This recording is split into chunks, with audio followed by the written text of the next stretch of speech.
तो hello guys, today will be discuss what is memory और type of memory और memory क्या है।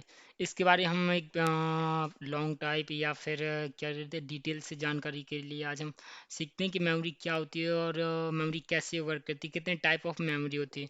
तो आइए हम शुरुआत करते हैं। जैसे कि हम लोग जानते हैं कि मेमोरी एक स्टोरेज डिवाइस होती है। व्हाट इज़ मेमोरी, तो अगर हम बात करते हैं तो मेमोरी बेसिकली एक स्टोरेज डिवाइस होती है कि कोई भी डेटा को स्टोर करने के लिए हमें एक मेमोरी की ज़रूरत पड़ती है, स्टोरेज की ज़रूरत पड़ती है। ठीक है, मान लीजिए हमें कोई भी फाइल हो गया, म्यूजिक हो गया, फोटोज़ हो गया, वीडियोज़ हो गया, एनी अदर फाइल हो गया, जो भी फाइल है, टेक्स्ट फाइल है, उन सबको कहीं ना कहीं सेव करने के लिए बेसिकली कंप्यूटर में या मोबाइल में मेमोरी होना बहुत ज़रूरी है।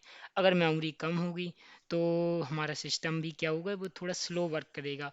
और अगर मेमोरी ठीक ठाक होगी या स्पीड, मेमोरी में स्पीड भी एक होना एक बहुत बड़ी बात होती है कि अगर स्पीड मेमोरी में नहीं होगी तो बेसिकली वो भी मेमोरी एक तरीके के जो होगी सिस्टम को हमारे हैंग टाइप का करेगी, यानी कि जो वो स्टोरेज होगी उसे रीड और राइट करने में उससे थोड़ी प्रॉब्लम होगी।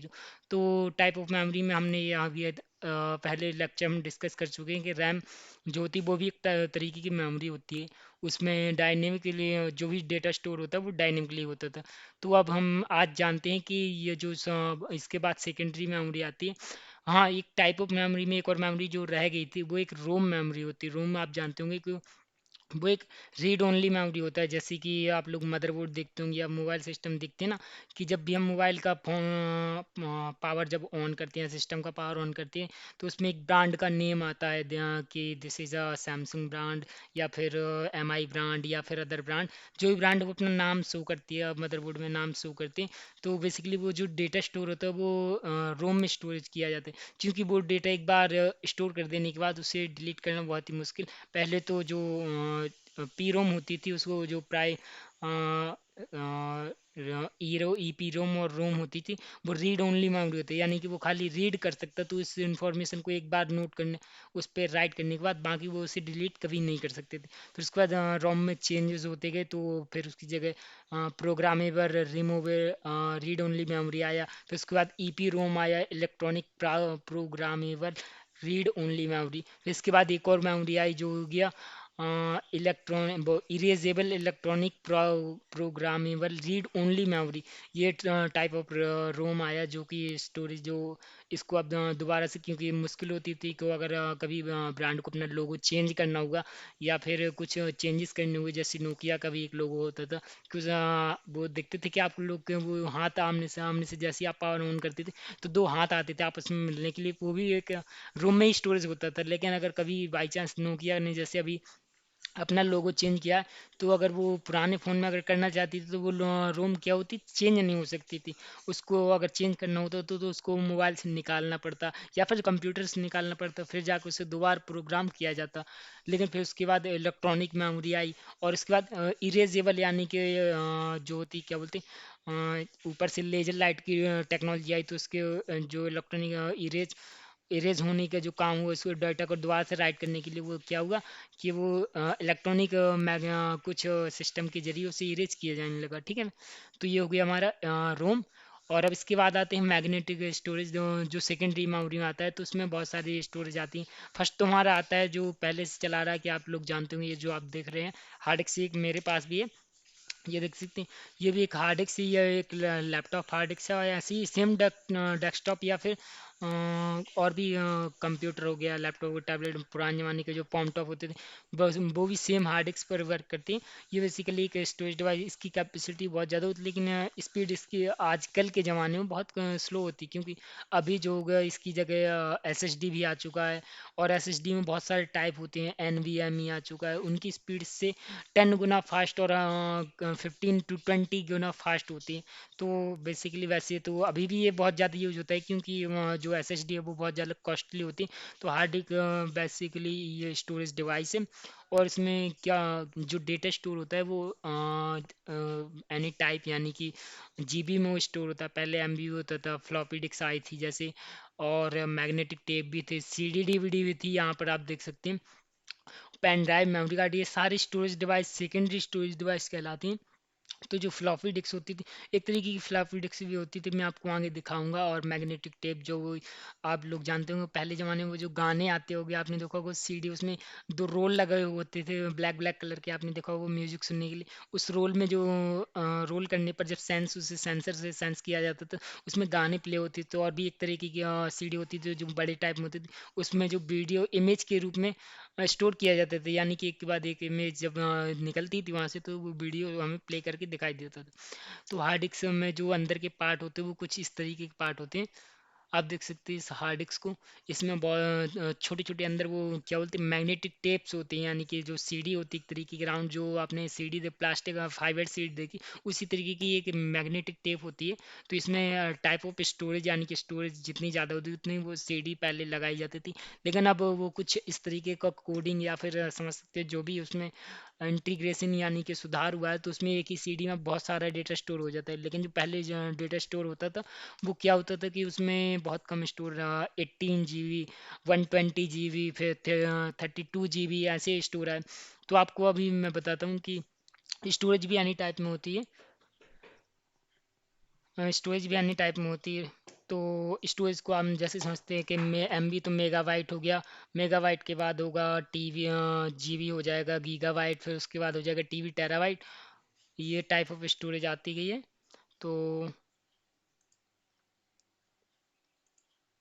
तो हम यहाँ पर अभी हार्ड डिस्क पर थे, तो इसमें टाइप ऑफ हमने हार्ड डिस्क बताया कि इसमें बहुत सारे कंपोनेंट होते हैं जो हमें स्टोरेज प्रोवाइड कराते हैं, ठीक है। तो हम नेक्स्ट टाइप टॉपिक में इसी में हम दिखाते हैं कि एक जो सेकेंडरी स्टोरेज आया है, जिसने आजकल हार्ड डिस्क को टाटा बाय बाय बोल दिया, क्योंकि उसकी स्पीड बहुत अधिक होती है। तो उसमें जो स्टोरेज होती है वो SSD, यानी कि सॉलिड स्टेट ड्राइव, इसका जो पूरा पूरा नेम होता है वो सॉलिड स्टेट ड्राइव होता है, और HDD यानी कि हार्ड डिस्क ड्राइव होता है, ठीक है। तो ये जो स्टोरेज, ये आप सामने देख सकती है, ये इमेज है, ये टाइप ऑफ स्टोरेज है। एक ये NVMe है, इसकी स्टोरेज और भी फास्ट होती है, और ये बहुत ज़्यादा कॉस्टली होती है, क्योंकि अगर आप सामने देख सकते हैं कि 250 GB, यानी कि इसकी स्पीड जो होगी वो 3500 पर सेकेंड, यानी कि इसकी स्पीड जानते हैं ना, जो हमारी हार्ड डिस्क होती है ये करीब देती है 25 to 30 MB पर सेकेंड स्पीड दे पाती है, इससे अधिक ये स्पीड देती नहीं है, ठीक है। तो जो इस SSD आई है वो इसके मुकाबले तो 20 गुना to 30 गुना फास्ट हो गई होगी। तो इसके बाद जो सेकेंडरी हमारी एक जो पुराने ज़माने में स्टोरेज होती थी, वो भी मैं आपको अभी दिखाता हूँ कि इसके बाद जो एक स्टोरेज हुआ करती थी वो फ्लॉपी डिस्क हुआ करती है, आप लोग जानते हैं। ये जो आपको सामने दिख रही होगी एक फ्लॉपी डिस्क है, इसके अंदर ही पता क्या होता था कि बेसिकली जो अ, एक फोल्डर टाइप का होता था इस तरीके का। इसके अंदर वो एक मैग्नेटिक टेप या फिर कह सकते हैं जो वो टेप आती थी ना पहले टेप रिकॉर्डर में जो म्यूजिक सुनाती थी, उस तरीके की एक टेप होती थी जो CD आकार में होती थी, वो उसके अंदर सेफ रखने के लिए उस फोल्डर के अंदर रहती थी।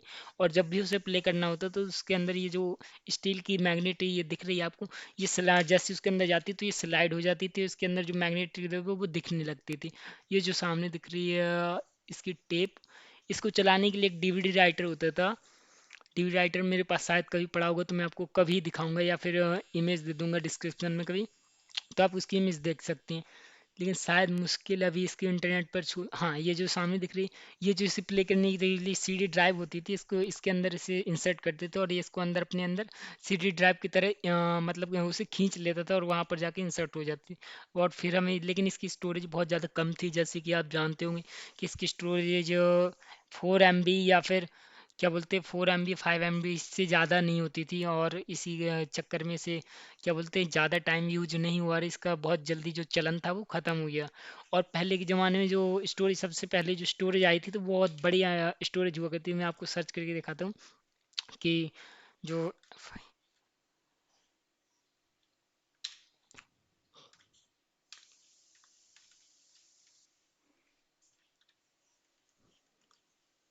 ये जो फर्स्ट जनरेशन स्टोरेज डिवाइस जो आया था कंप्यूटर में, वो आपको दिखाते हैं। जो उसका आकार जो बहुत बड़ा था, जब पहली बार उसे लाया गया तो वो कंप्यूटर की स्टोरेज डिवाइस थी, उसे हवाई जहाज में लाना पड़ा था, उसकी स्टोरेज स्पीड भी बहुत कम होती थी। और अगर देखते हैं उसकी कोई इमेज होगी, ये जो सामने ये वैक्यूम ट्यूब है, स्टोरेज, स्टोरेज, ये जो देख रहे हैं आप, ये जो देख रहे हैं सामने, ये जो दिख रही होगा आपको बॉक्स टाइप का, कहाँ पर आ गई यार लिंक भी। ये जो सामने आपको इमेज दिखाई दे रही होगी, ये जो हवाई जहाज में से लोड करें, ये जो स्टोरेज थी, ये पता है बहुत पहले ज़माने में सबसे पहले स्टोरेज यही थी, जो कि क्या बोलते थी, डेटा स्टोर करने के लिए यूज़ होती थी। इसकी ओनली जो स्टोरेज कैपेसिटी थी, वो आप जानकर दंग रह जाएंगे कि इतनी बड़ी स्टोरेज जो थी, वो only 3 MB to 2 MB data store करती थी। इतना डेटा स्टोर करने के लिए इतनी बड़ी स्टोरेज को वो कैरी करना पड़ता था। यानी कि जब कंप्यूटर आया आया था, तो पहले तो पंच कार्ड थे, लेकिन इसकी जगह जब ये इलेक्ट्रॉनिक कोई अगर स्टोरेज आई, तो ये जो पहली स्टोरेज थी जो इलेक्ट्रॉनिक आई थी, जिसमें 2 MB डेटा ही स्टोर हो पाता था। और फिर इसके बाद तो आप जानते हैं क्या, SSD HDD। और अब जो सेकेंडरी डिवाइस में ऑप्टिकल डिस्क आती है, आप जानते होंगे जो CD आजकल आपने होगा, आपके घर में अगर किसी की शादी हुई होगी, तो वो अगर वो जो वीडियो जो देते हैं ना, वो CD ड्राइव, यानी कि CD में वो आपको वो वीडियोस या वगैरह जो भी होती है, फोटोज वगैरह, वो CD में देते हैं। तो वो जो CD जो बेसिकली डिवाइस होता है, जो ये जो होता है, ये जो एक इस तरीके की CD DVD राइटर, या फिर DVD ये राइटर भी होता है, यानी कि ये ओनली CD को राइट कर सकता है। और एक होता है वो ये राइट कर सकता है और रीड भी कर सकता है। और एक होता है DVD रीडर, यानी कि वो खाली स्टोरेज को रीड कर सकता है, राइट नहीं कर सकता। और ऑप्टिकल डिस्क एक ऐसी डिस्क होती है कि वो एक बार अगर उस डिम में कोई डेटा डाल दिया, यानी कि राइट कर दिया, तो दोबारा यूज में नहीं आती, यानी कि दोबारा उसका डेटा इरेज नहीं होता, और ना ही उसमें कोई दूसरा डेटा डाला जा सकता है। लेकिन इसकी स्टोरेज काफ़ी अच्छी थी, लेकिन ये अभी भी यूज होती है। लेकिन मैं अब मोस्ट ऑफ पॉपुलैरिटी इसकी घट गई, तो ज़्यादातर लैपटॉप या फिर कंप्यूटर में से इसको ये जो सॉकेट DVD राइटर, इसे निकाल कर फेंक कर अलग कर दिया। क्योंकि सिस्टम में अगर ज़्यादा चीज़ें अगर इंसर्ट करेंगे, तो सिस्टम बेसिकली स्लो हो जाएगा, और उसकी वर्क परफॉर्मेंस भी है वो बहुत ज़्यादा स्लो हो जाएगी। इसलिए इसको अब आजकल टाटा बाय बाय बोल दिया। तो इसका भी वैसे ज़्यादा काम नहीं रहा। इसमें 2 टाइप स्टोरेज आती थी, CD और DVD। इसमें अंतर यही होता था कि जो CD थी उसकी कैपेसिटी थोड़ी कम थी, और DVD की कैपेसिटी थी वो ज़्यादा होती थी। तो इसके बाद जो थर्ड हमारा सेकेंडरी स्टोरेज में आते हैं, जो आजकल हमारे सेकेंडरी स्टोरेज में ये कुछ तरीके की ये जो पेन ड्राइव होती हैं, और एक तरीके का SSD कार्ड होता है, जो मेमोरी कार्ड आपने छोटा सा मोबाइल में देखा होगा, आप लोग यूज भी करते होंगे। तो वो जो होता है वो फ्लैश स्टोरेज या फिर सेकेंडरी स्टोरेज डिवाइस के थ्रू ही आता है। इसको कंप्यूटर के वैसे तो कुछ जो भी ये जो होती हैं, ये इजीली इंसर्ट हो जाती है। मतलब इसमें कंप्यूटर आप चलते कंप्यूटर में भी लगाएंगे, तो एक मोबाइल में चलने में भी इसको कंप्यूटर ले लेता है। अगर हार्ड डिस्क आप लगाते हैं, तो उसको लेने में उसको काफ़ी प्रॉब्लम होती है। उसको पहले से इंसर्ट लगा के रखना पड़ता है, क्योंकि सिस्टम को ऑन करने से पहले अगर आप लगाते हैं, तो उसे दोबारा ऑन ऑफ करने की ज़रूरत होती है, अगर उसमें कोई अलग से जो इंटरनल वाला सिस्टम होता है वो नहीं लगा है तो बेसिकली इतनी ये जो सारी स्टोरेज डिवाइस थी, ये डेटा स्टोर करने के काम में आती थी। और इसमें भी ये बहुत सारी जनरेशन्स आई हैं, जैसे ये जो एक पेन ड्राइव आप देख रहे हैं, इसकी स्पीड ओनली होगी कि 20 to 25 MB, यानी कि 2.1 O की ये जो पेन ड्राइव है ये है। और ये है 3.1 की। इसकी स्पीड इसकी जनरेशन के मुकाबले बहुत ज़्यादा है, क्योंकि इसकी स्पीड होगी अबाउट 100 MB/सेकंड स्पीड है, और इसकी जो स्पीड है इसकी 20 to 25।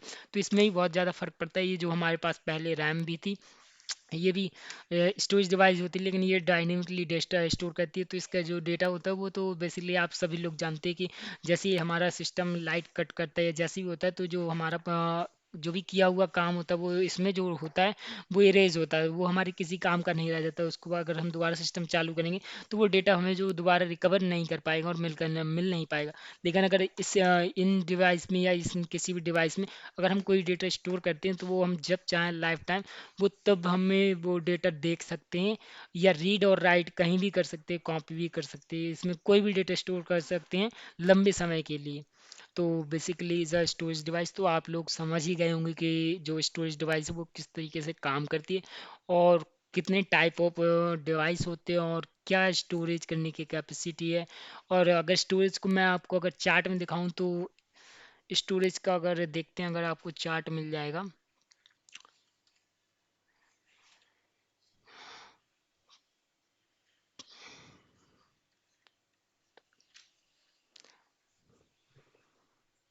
स्टोरेज टाइप हम ढूंढ रहे हैं, लेकिन मैं आपको चलिए ऐसी ही लिस्ट बना के बता देता हूँ कि यहाँ पर स्टोरेज जो टाइप होता है, पहले शुरुआत होता है।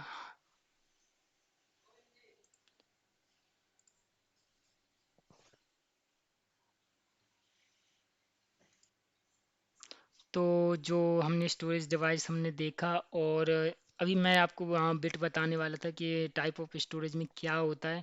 तो बेसिकली पहले जो शुरुआत होती है वो क्या बोलते हैं, हमने जो पहले टॉपिक में रैम में पढ़ा था, जो स्टोरेज होती है वो हमारी क्या बाइट से स्टोरेज मतलब स्टार्ट होती है। जो बाइट डेटा होता है ना, वो बाइट वो सबसे छोटी संख्या होती है हमारे कंप्यूटर में डेटा स्टोर करने के लिए।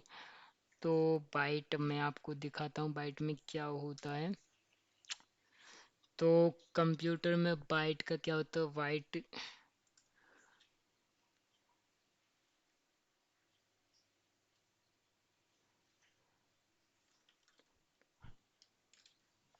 तो बाइट डेटा टाइप होता है जो इसमें 8 बिट होते हैं, यानी कि जो एक बाइट में जो टाइप करने की स्टोरेज वो 8 बिट होता है, तब जाके एक बाइट होता है, ठीक है। बिट जो होती है वो हमारी सबसे छोटी यूनिट होती है कंप्यूटर में डेटा स्टोर करने की। और जो बाइट होता है वो बाइट 8 बिट से मिलकर बनता है। फिर उसके बिट के बाद आता है, बाइट के बाद आता है केवी। केवी को आप जानते होंगे, किलो बाइट होता है बेसिकली। इसमें जो जो डेटा स्टोर करने की क्षमता होती है वो 1000 बाइट जब मिल जाते तब वो जाके 1 किलो केवी यानी कि किलो बाइट होता है। और 1000 यानी कि 1000 बाइट जब वो किलो बाइट जब मिलते हैं तब जाके वो हमारा डेटा बनता है 1 MB यानी कि मेगाबाइट। और अगर 124 यानी कि 1024 डेटा MB जब डेटा मिलता है तब जाके हमारा बनता है 1 GB। और अगर उसी डेटा को हम GB टू TB कन्वर्ट करेंगे तो जब हमारा 1000 GB डेटा स्टोर डेटा हो जाएगा तब वो जाके बनेगा हमारा 1 TB डेटा। और टीवी से अभी डेटा को लेटेस्ट में भी बड़ा आया नहीं, क्योंकि जो लास्ट स्टोरेज है जो हमारे पास अभी के टाइम में जो अवेलेबल है वो हमारे पास 20 to 24 TB डेटा, यानी कि जो हार्ड डिस्क या स्टोरेज कोई भी डिवाइस आप मान लीजिए वो 20 to 20 TB तक की ही लास्ट अभी हमारे पास जो हार्ड डिस्क है वो है। इससे ज़्यादा अभी कोई बड़े स्केल पर कोई अभी हार्ड डिस्क नहीं आई है। तो इसी को जब वो क्या करते हैं, जब कहीं पर बड़े सर्वर में यूज करना होता है तो इसमें ऐसे ज़्यादा डेटा स्टोर करने के लिए ऐसी बहुत सारी स्टोरेज उसी में एक CPU टाइप का कैबिनेट बनाते हैं जिसमें एक मदरबोर्ड होता है और स्टोर करने की कैपेसिटी जिसे हम सर्वर बोलते हैं। तो उसमें क्या होता है कि एक अलमीरा टाइप का होता है, उसमें बहुत सारी ऐसी हार्ड डिस्क इंसर्ट की जाती हैं और उन छोटी छोटी यूनिट को इंसर्ट करके हम एक बड़ी साइज में स्केल में स्टोरेज यानी कि सर्वर बना सकते हैं, और जिससे हम गूगल जैसी कंपनियां अपना डेटा स्टोर करके रखती हैं। तो बेसिकली हमारे जो हार्ड डिस्क का टॉपिक यानी कि स्टोरेज जो सेकेंडरी स्टोरेज डिवाइस था कंप्यूटर में वो हमारा टॉपिक ख़त्म होता है। इसमें अगर आपको कोई डाउट रह जाते हैं तो आप हमें कमेंट में पूछ सकते हैं कि ये डाउट जो हमारे रह गए हैं, या फिर कोई भी स्टोरेज में अगर कोई चीज़ मेरे से छूटती है, बाई चांस ऐसा तो है नहीं कि अगर मैं भी हर चीज़ कवर नहीं कर सकता, तो अगर कोई चीज़ छूटती है तो आप मुझे बता सकते हैं कि ये आपकी जो चीज़ है वो छूट चुकी है। लेकिन मैं आपको कोशिश करूँगा कि इसके बारे में कंप्यूटर के बारे में हर एक चीज़ को आपको बेसिक से बेसिक हो, कोई सारी प्रोफेशनल जो कोई भी बातें होती है या कुछ भी रह जाता है तो वहाँ छोटी से बड़ी चीज़ आपको सिखाने की कोशिश करूँगा। तो हमारा टॉपिक यहीं पे ख़त्म होता है। तो बाय बाय।